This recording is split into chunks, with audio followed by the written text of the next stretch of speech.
Conmemoraciones emblemáticas 2021.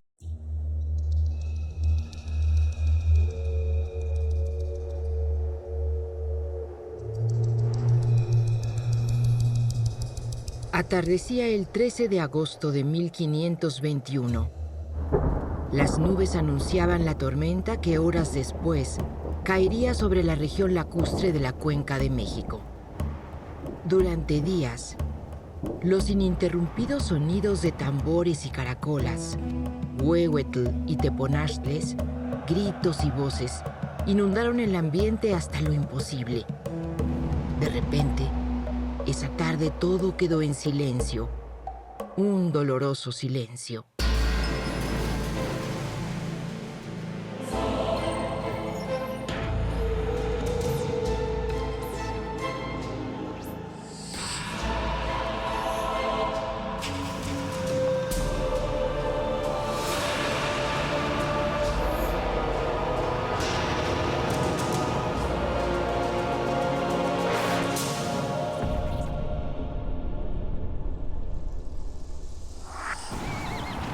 La caída de Tenochtitlan y Tlatelolco abrió la historia moderna de Occidente.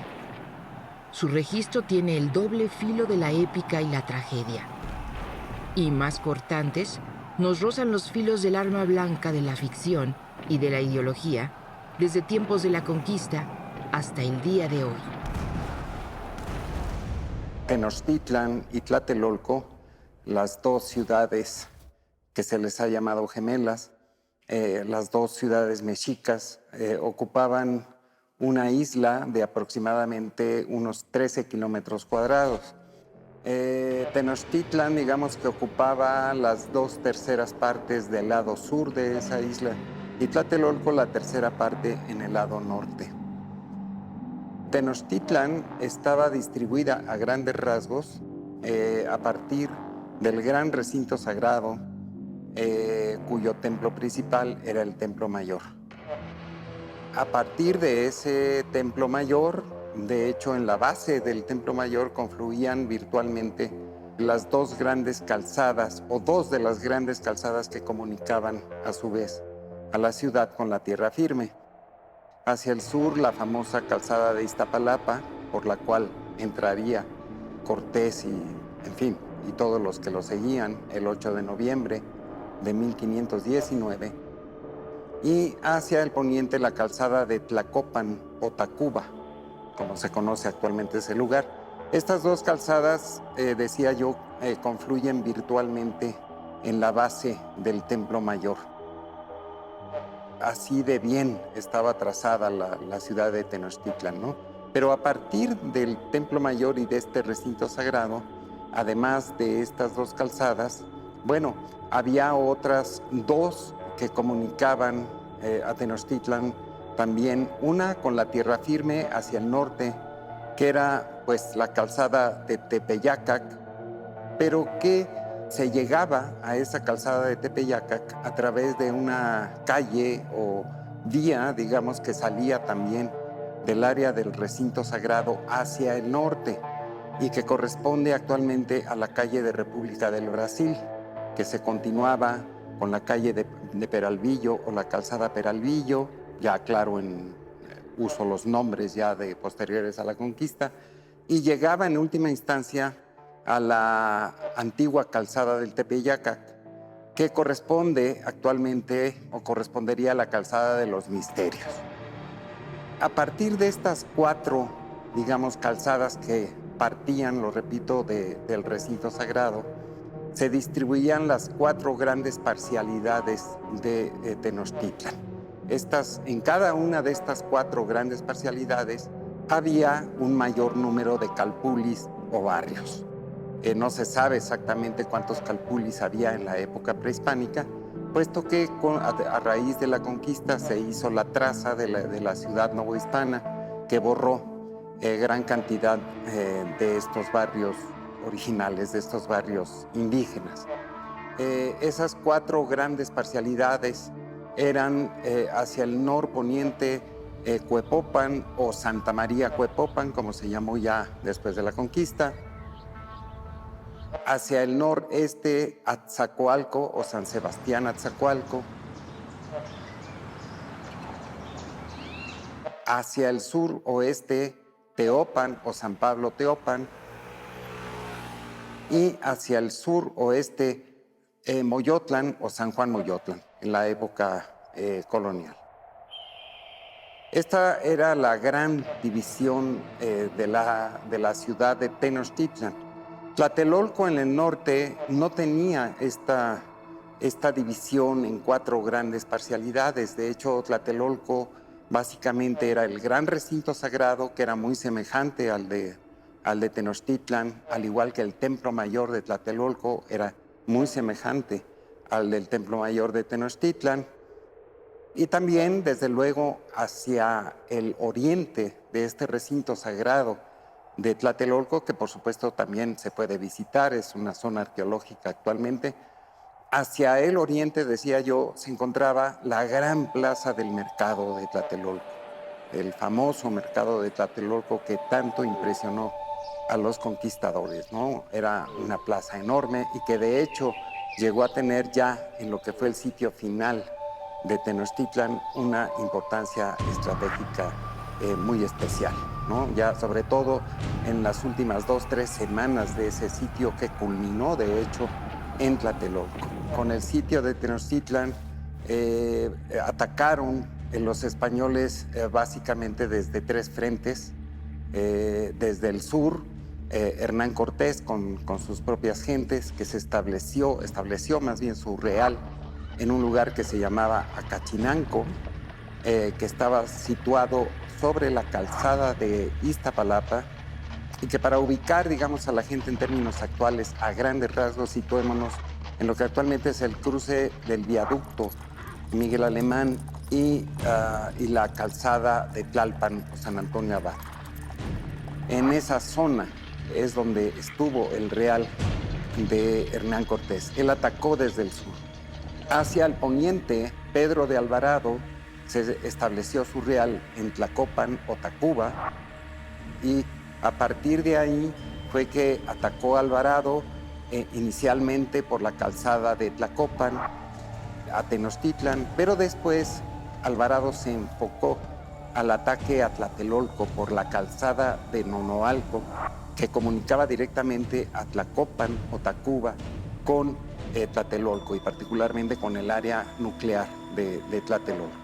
Y finalmente, bueno, Gonzalo de Sandoval fue enviado por Cortés a los pocos días de iniciado el sitio, fue trasladado por Cortés hacia Tepeyac, hacia el final, digamos, de la calzada de Tepeyac, porque le avisaron a Cortés, Alvarado le avisó a Cortés que por ahí estaban saliendo y entrando los mexicas, pues los indígenas, cuando querían, ¿no? Entonces Cortés mandó a Sandoval a bloquear esa salida para que la ciudad quedara pues completamente sitiada.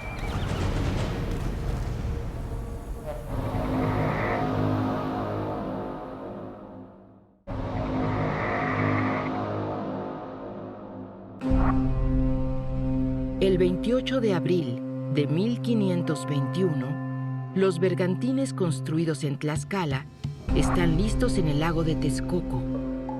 Cortés había reforzado y depurado su ejército. Españoles y miles de indígenas aliados cruzan por el paso entre los volcanes Popocatépetl e Iztaccíhuatl y llegan a la calzada de Iztapalapa que conduce al centro de la isla.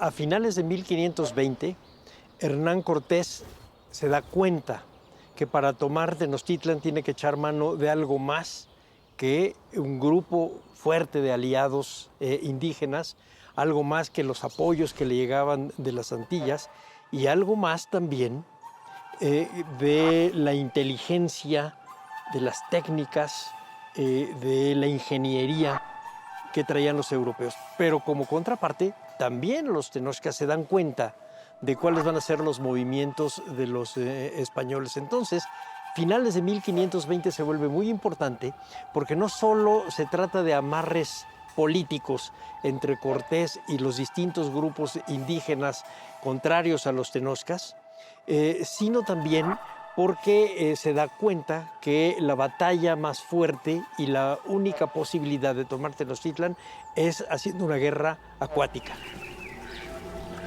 Después de la llamada Noche Triste, el 30 de junio al 1 de julio de 1520, Cortés, llegó al par de semanas, digamos, a Tlaxcala, repuso fuerzas ahí.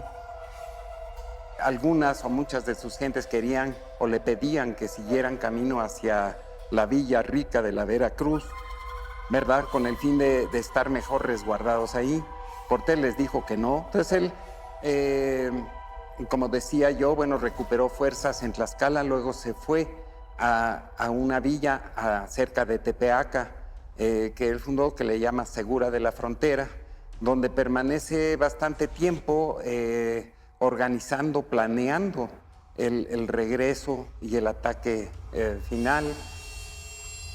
Sabemos que Cortés llegó a la Villarrica con 12 navíos. Uno de ellos es el que guarda para poder mandarle al rey su carta y el tesoro y poder justificar sus acciones.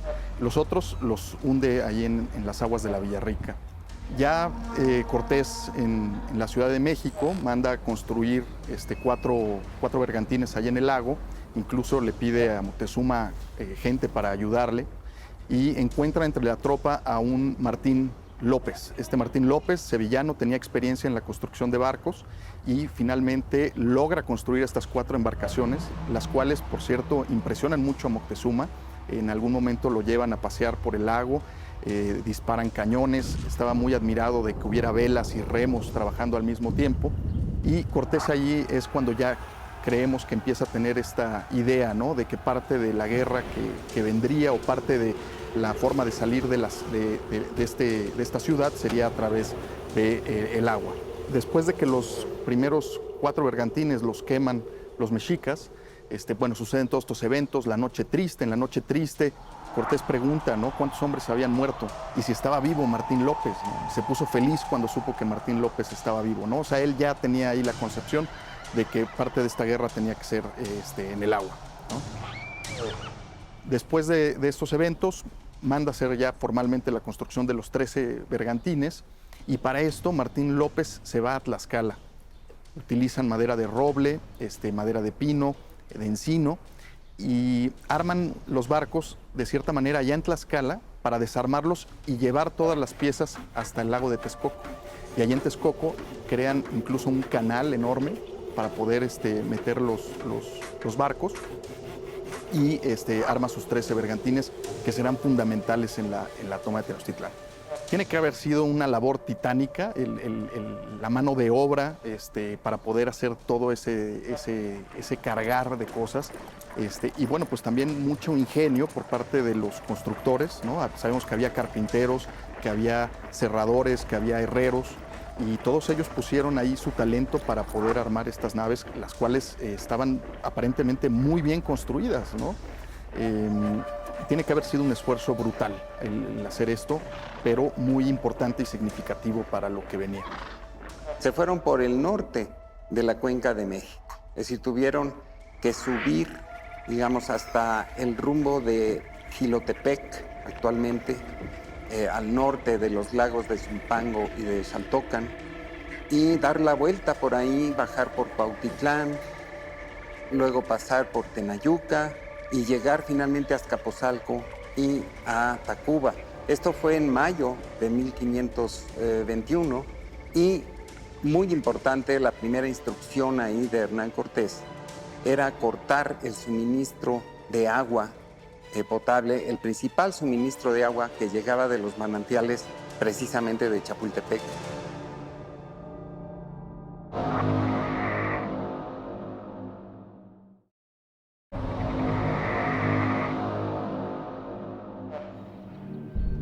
El sitio a la ciudad duró 75 días. Los españoles cortaron el acueducto que traía agua desde Chapultepec, y la última batalla comenzó con el asalto a Iztapalapa.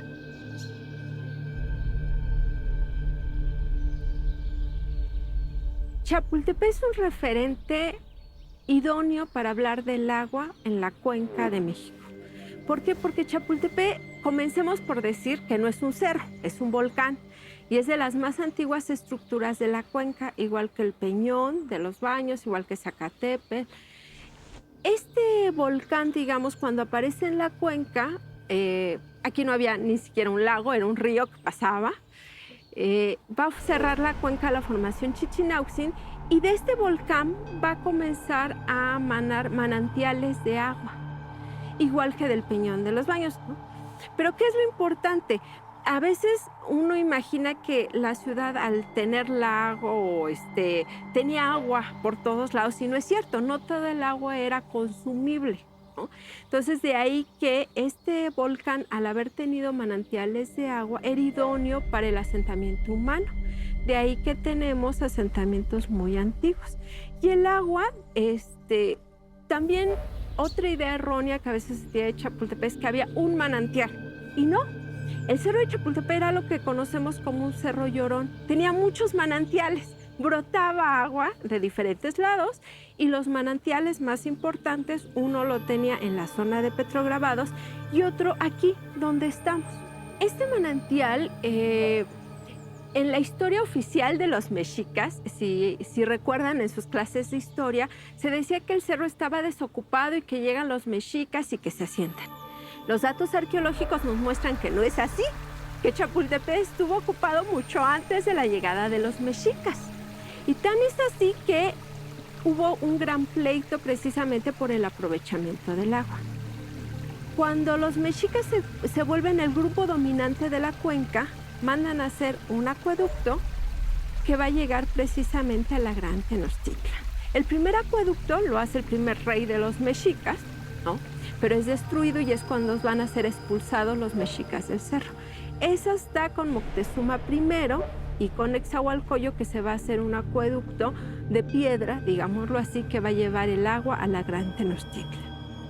Este acueducto se va a seguir usando a lo largo del tiempo, y va a ser hasta el sitio de la ciudad de Tenochtitlan, cuando Hernán Cortés, digamos que con sus clases de militar, sabía que cuando tú quieres que una ciudad caiga, la tienes que dejar sin alimentos, sin agua, no dejas entrar ni salir a nadie. Entonces, una de sus estrategias fue venir a quebrar el caño de agua. Aquí es importante también decir, en la época prehispánica, el agua y parte de el agua iba de aquí a la Gran Tenochtitlan por gravedad. No había una máquina que impulsara el agua, no. Todo era por cálculos de pendiente y cómo iba saliendo el agua de los manantiales, y se iba canalizando por la orilla del lago hasta llegar, para que la gente se dé una idea, el acueducto prehispánico salía de este punto, se iba hacia donde ahorita sería el altar a la patria, y de ahí iba por circuito interior, daba vuelta en la Tlaxpana e iba a llegar al lado de la Alameda. Ahí había un contenedor donde ahorita está Bellas Artes. De ahí se iba en forma subterránea y llegaba hasta la Gran Tenochtitlan. Y bueno, ahora para hablarles de las cajas, después de este antecedente, es porque hay tantas cajas de agua aquí. Bueno, la caja más grande era la prehispánica, que reflejaba el gran caudal de agua que salía del manantial. Al paso del tiempo, el caudal de agua va bajando, por lo que se necesita hacer una caja más pequeña y de esa caja conducir el agua a los diferentes acueductos, ¿no? Entonces, lo que observan en este sitio son la caja de contacto y después cajas más pequeñas que cada grupo humano fue haciendo. Tenemos desde la caja prehispánica, la caja colonial, la caja de Maximiliano, por poner un ejemplo, caja de colegio militar, y las últimas cajas son aquellas que presentan cemento y algunos restos de materiales del siglo XIX, ¿no? En el siglo XIX cae en desuso este manantial. Yo creo que es necesario también decir que aunque obviamente en las fuentes, y más sobre todo cuando lee uno a Cortés, él se autoproclama como el autor intelectual de esta idea, efectivamente, de la caída de Tenochtitlan, del asedio. Pero yo no dudaría nuevamente que fue una idea compartida con los capitanes indígenas, quienes al final nuevamente le van a proveer de toda la infraestructura de inteligencia bélica, es decir, dónde cortar el agua, por dónde entrar a Tenochtitlan, seguramente informarle que los mexicas, al ser una sociedad lacustre, tenían una extraordinaria experiencia en el manejo de canoas y del combate lacustre, entre otros factores, por lo que es creo que importante mencionar que esta idea de someter a Tenochtitlan yo creo que no fue solo de Cortés, sino en realidad la inteligencia indígena de los capitanes proveyó de suficiente información para efectos. Ahora, hay algo importante por decir. La defensa de Tenochtitlan desde el punto de vista mexica inicia no solamente en el asedio, sino desde mucho antes. Como ya explicamos, la idea de cortar la llegada de Cortés a Tlaxcala, esto es ya parte de la defensa de Tenochtitlan misma. También el hecho de que desde el proceso de construcción de los bergantines, que los mexicas tenían conocimiento de que esto se estaba dando, los mexicas mandaron en varias ocasiones tropas para evitar que incluso llegaran los maderos que se estaban reuniendo en Tlaxcala y luego llegaron a Texcoco. Los mexicas mandaron en varias ocasiones tropas para asesinar y aniquilar a quienes estaban reuniendo estos materiales. Entonces ahí también hubo una intención de Tenochtitlan de defender la ciudad incluso antes de que los bergantines estuvieran ya construidos. Ahora, ya que se logra esto, Cortés lo que hace es reunir la mayor cantidad de efectivos procedentes sobre todo de la Cuenca de México, sumar una serie de tropas de la región, después cortar los suministros de agua y efectivamente llevar a cabo el planteamiento táctico híbrido que implica la entrada de tropas por las calzadas, normalmente comandadas, como él dice, por algún hispano, apoyados por supuesto de una gran cantidad de efectivos indígenas y sumado a la presencia de bergantines que van a cumplir un papel importante, porque de acuerdo a lo que plantea Cortés y otras fuentes, por lo menos al inicio del asedio, fue complicado que las tropas de asalto de la zona terrestre de las calzadas avanzaran porque estaban constantemente asediadas por las canoas. Reitero, esta capacidad mexica de control del lago era evidente y entonces fue necesario la llegada de los bergantines para distraer la llegada de las canoas y entonces que las tropas de tierra pudieran avanzar. Entonces es ahí donde evidentemente los bergantines, al parecer, con la discutible situación y sin caer en determinismos tecnológicos, pues los bergantines tuvieran este importante papel para distraer las canoas, diezmarlas y que las tropas pudieran avanzar por tierra.